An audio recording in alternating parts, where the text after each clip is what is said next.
शङ्कराचार्यं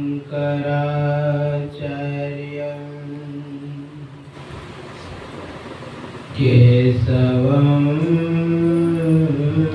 बादरायणं सूत्रभास्कृतो वन्दे भगवन्तो पुनः पुनः ईश्वरो गुरुरात्मेति मूर्तिभेद विभागिनी व्योमवद्व्याप्तदेहाय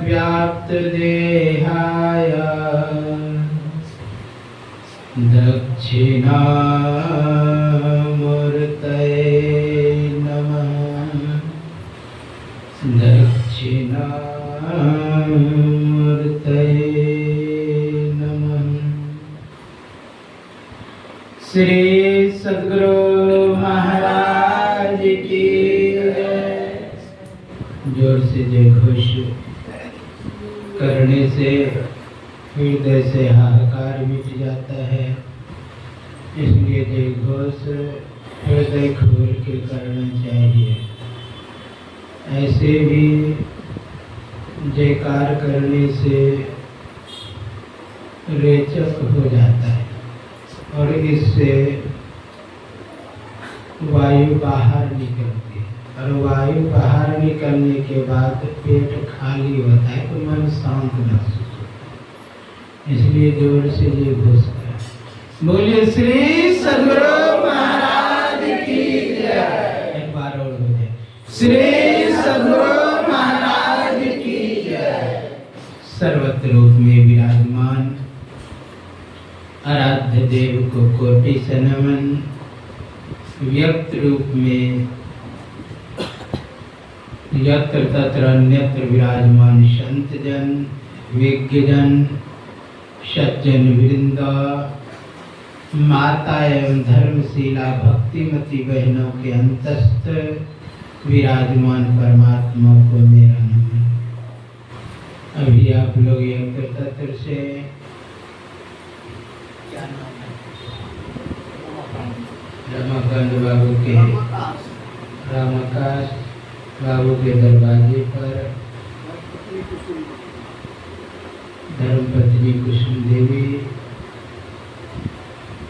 के सौजन्य से घरवास के शुभ अवसर पर और जन्मदिन भी है पुत्र का, तो इसलिए ये दो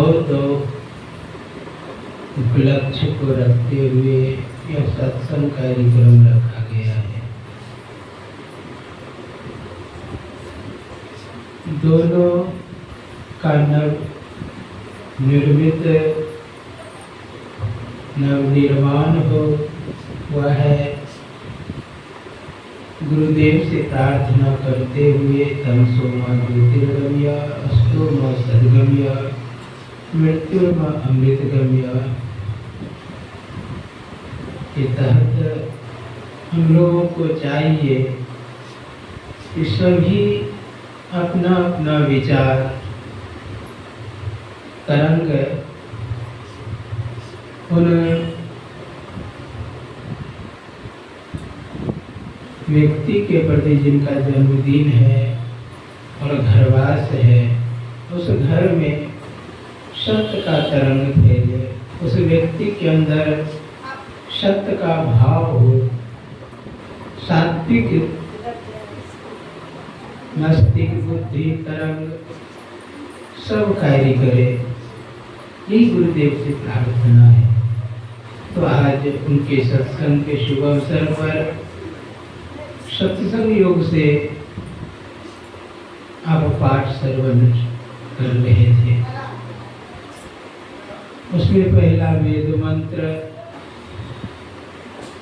सुनाया गया,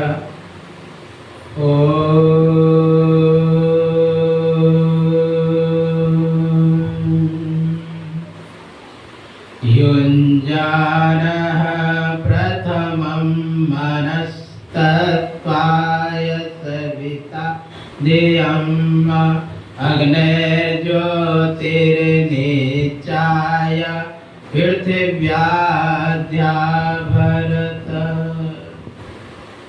इस मंत्र के द्वारा वेद भगवान उपदेश करते हैं, हे मनुष्य, जगत पर सब कर्ता ईश्वर का तत्व ज्ञान प्राप्त करने के लिए कहा। पहले बुद्धि योग और मानस योग तथा अग्नि की ज्योतियों का योग कर योग के इस दृढ़ भूमि को अपने अंदर अच्छी प्रकार धारण करें।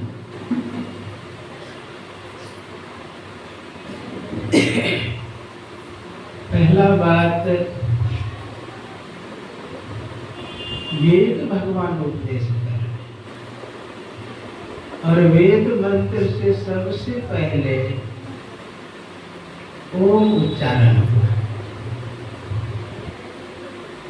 और यह नियम है, सिस्टम है, तंत्र है, व्यवस्था है कि वेद मंत्र शुरुआत से पहले ओम किया जाता है। कारण क्या? इसलिए कि पूरी सृष्टि जो है पूरा ओमकार है और ओम से ही बना, प्रणव से ही, और पूरा वेद मंत्र भी प्रणव से, इसलिए कहता पूरे सृष्टि वेद मंत्र से। लोग भले नहीं सुन पाते हैं,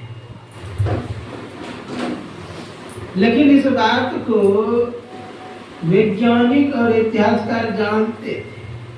अभी एक अंतरिक्ष से कोई यंत्र गिरा पृथ्वी पर, वो इस लोक का बना हुआ इस जगह का नहीं है पृथ्वी पर का, वो कहीं और ग्रह का है।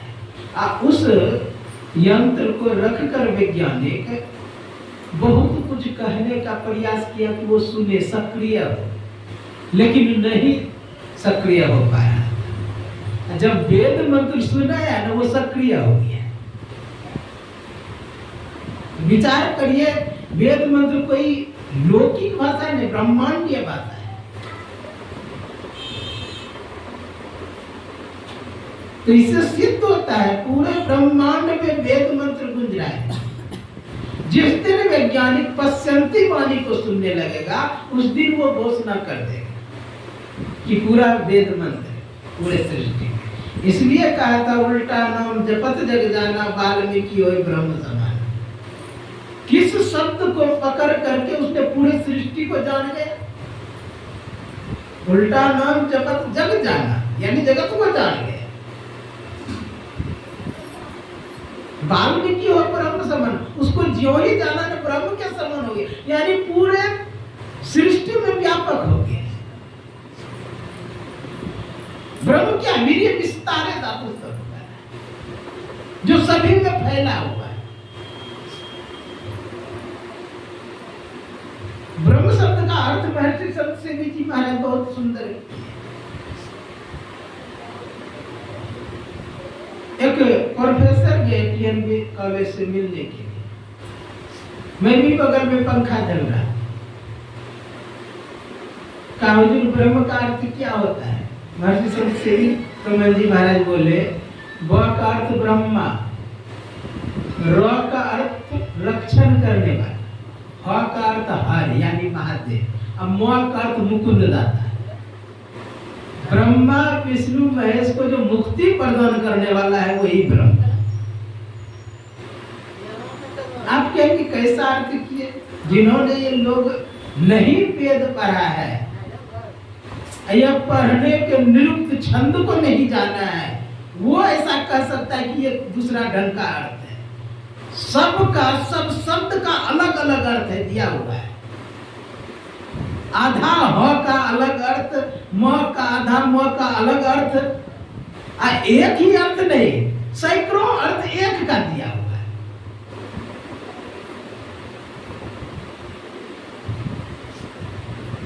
तो वो ब्रह्म के समान हो गया, यानी व्यापक हो गया।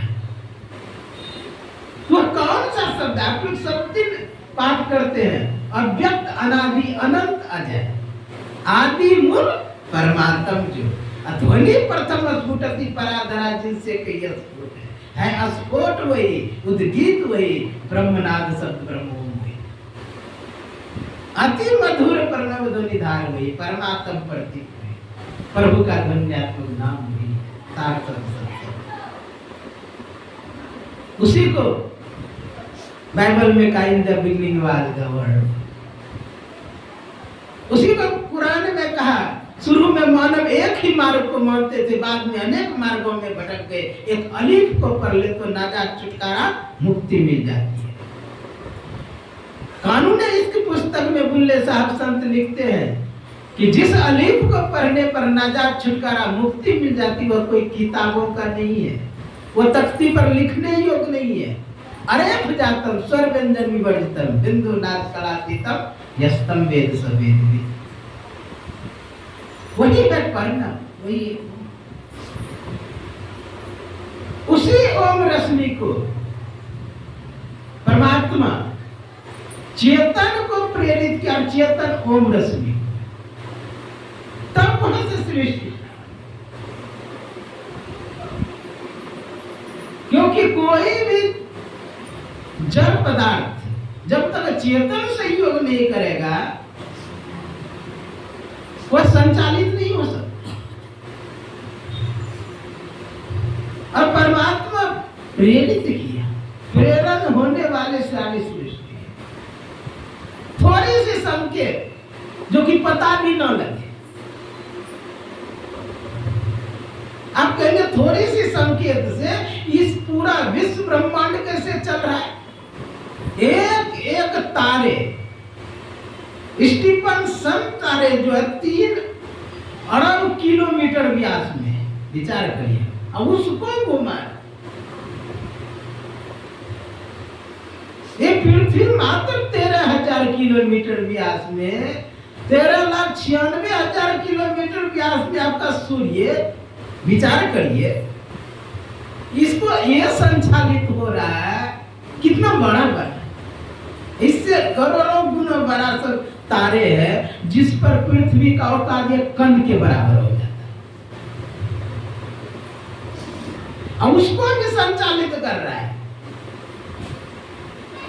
उसको भी घूर्णन करा रहा है, परिभ्रमण करा रहा है, सब विचार करें। अच्छा, ये इतना सिस्टेमिक ढंग से, इसका मतलब जरूर एक संविधान है इसका। कोई भी सिस्टम चलता है इसका संविधान होता है। परमात्मा वह संविधान बना चुका है, कैसा है जो कि सब अपने सिस्टम पे। लोग कह सकता है दूर से देखने के बाद रेलगाड़ी चल रहा है, अरे ये तो अपने चल रहा है, देखने से लग रहा है, क्योंकि ना ही हमने चलते देखा है, ना ही चलाने वाले को देखा है, ना ही बनते देखा है, ना ही बनाने वाले को देखा है। स्वाभाविक कहेंगे, स्वाभाविक ही चल रहा है। अब वैज्ञानिक की बुद्धि यही पर है, ये बचकानी बुद्धि।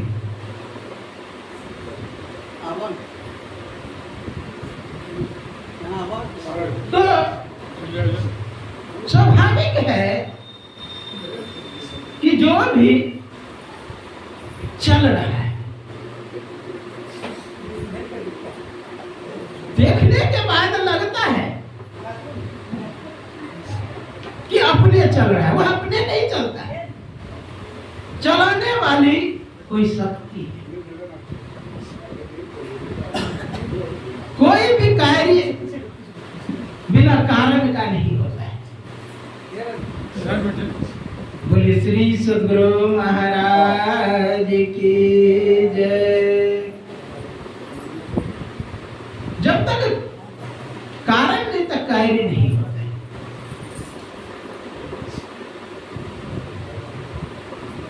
जैसे आप एक ईंट रखें, वह पाव भर का ईंट हो, और उसी के बगल में आप 1 किलो का ईंट रख दीजिए, आधा किलो से 1 किलो, 1 किलो से 2 किलो, 2 किलो से 5 किलो, इस तरह रखते जाइए। आप एक आधा किलो ईंट को टच कर दीजिए, और वो बस जितना ईंट है, चाहे कुंटलों का, सब गिरते चला जाएगा।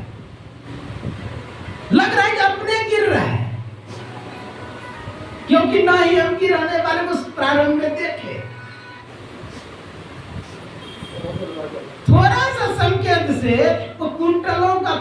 ईंट गिरते चला जाएगा। पहले तो छोटा ईंट, उसी तरह परमात्मा ने संकेत किया और सृष्टि प्रारंभ हो गई।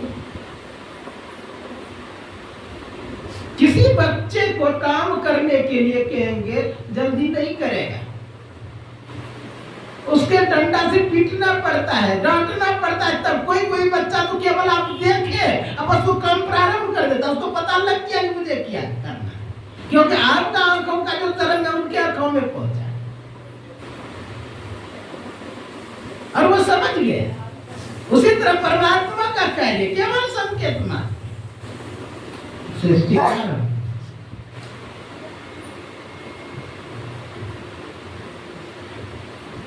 तो हम परमात्मा ने सबसे नजदीक चेतन है, चेतन के बाद है वो आप जानते हैं। फिर साम्य अवस्था धारणी मूल प्रकृति, वहां से फिर आप जानते हैं महतत्व मनस्तत्व, मनस्तत्व के आगे वैज्ञानिक नहीं पहुंच सकते। वो पदार्थ को ही देख सकता है, चाहे जितना भी सूक्ष्म। मान लीजिए मॉलिक्यूल, क्वार्क, स्ट्रेंथ क्या है पूछिए तो वैज्ञानिक नहीं बता पाए। स्टीफन हॉकिंग ने कहा कि भाई बिग बैंग विस्फोट हुआ, किससे किससे? तो कहा नहीं कुछ नहीं था, कुछ नहीं था, कहा सूक्ष्म एक बारोमीटर। मान लिए मैं कहूं कि इस कमरे में कितना अनाज अट सकता है, तो आप लंबाई चौड़ाई पूछेंगे। लंबाई चौड़ाई अगर पूछा जाए तो कहेगा कि नहीं कुछ लंबाई चौड़ाई, भाई कुछ तो होगा। नहीं कुछ नहीं, कुछ नहीं तो वो उतना बड़ा बड़ा मेटर कैसे अट गया पूरा सृष्टि?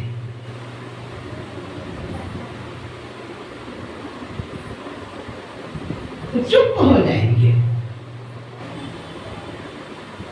क्योंकि आप विनुद्ध सृष्टि करे, सृष्टि करे, इतना बड़ा बड़ा तारे चांद सूर्य कैसे घुस गया था उतना छोटा? अगर होना ही था सृष्टि तो पहले क्यों नहीं हुआ? अच्छा किस में हुआ? जब आप स्वयं कह रहे आकाश भी पहले नहीं था, आकाश भी नहीं था, स्पेस नहीं था, न वेग था, तो किससे हुआ भाई? किसमें हुआ और फिर क्यों हुआ?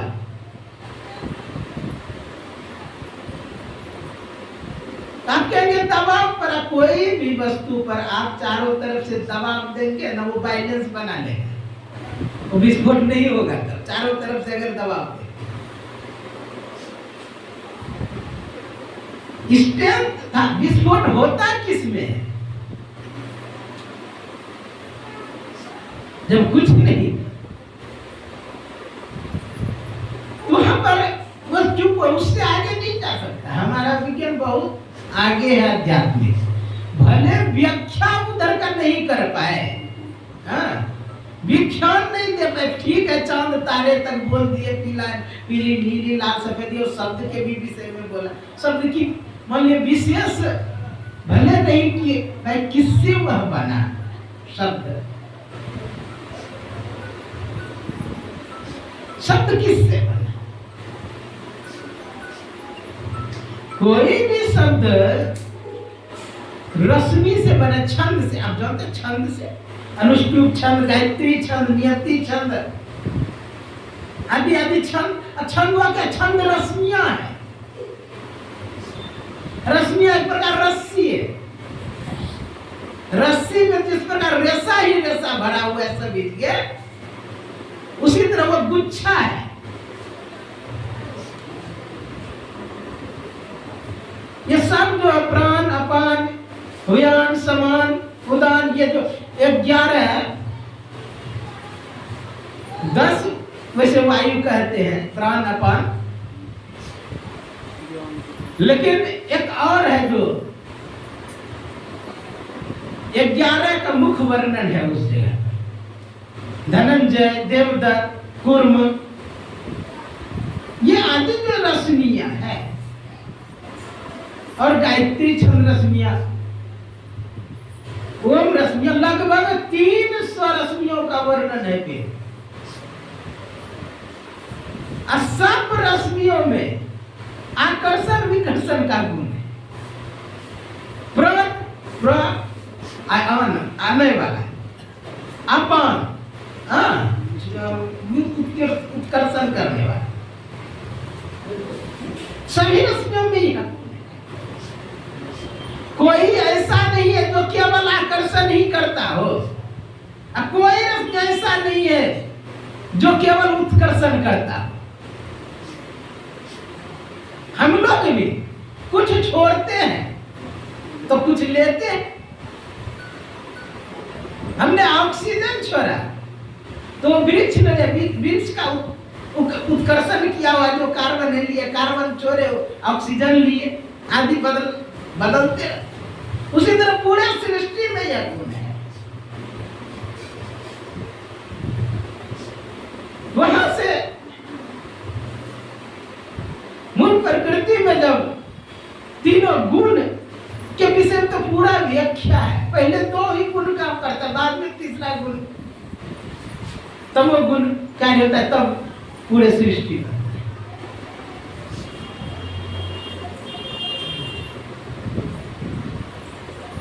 तो क्या कहने का भाव है,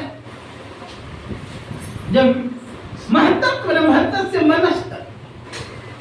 मनस्तत्व से आगे सृष्टि हुई। इस तरह सृष्टि का कर्म परमात्मा से चला। वैज्ञानिक तो बहुत कुछ, मान लिए डॉक्टर का सिद्धांत अलग है, और सब वैज्ञानिक का, किसी ने जल से कह दिया, किसी ने वायु से कह दिया, किसी ने आकाश से कह दिया। विकासवादियों के हिसाब से प्रकृति के मूल पदार्थ को ईथर कहते हैं। ईथर से ही शब्द तरंग प्रकाश हुआ।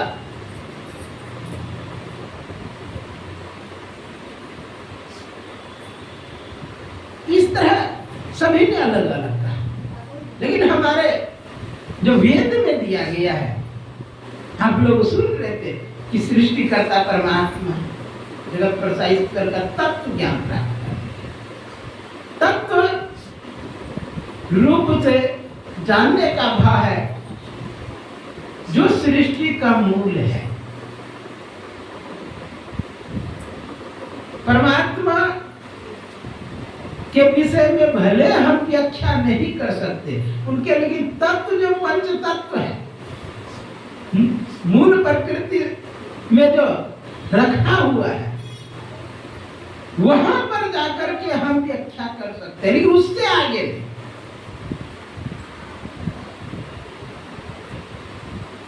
जो परम तत्व आदि अंत रहित, असीम, अजन्मा, अगोचर, उसका हम व्याख्या क्या करें?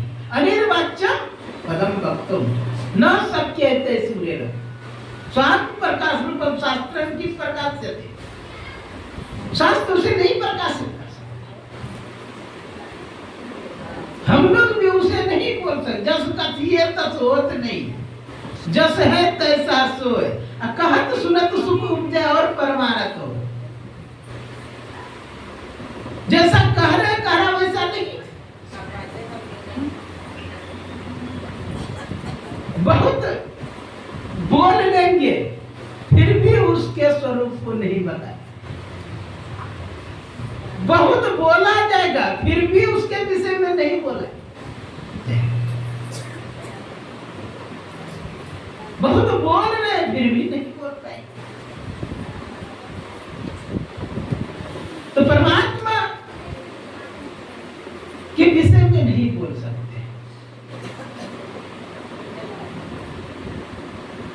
सृष्टि करता, आप लोग जानते हैं 5 तत्व के विषय, मिट्टी, जल, अग्नि, वायु, आकाश, ये सब भी पूरे सृष्टि रश्मियों से बना।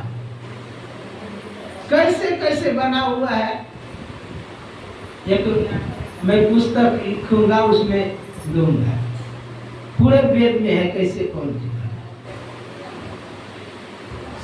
तो कहने का भाव कि उसमें जो ब्रह्म तत्व है उसकी व्याख्या नहीं हो सकती है, लेकिन इधर जो पंचविंशति तत्वज्ञ यत्र तत्र आश्रय में बसे जटी मुंडी सभी सिख विवादी मुच्यते नात्र संशया।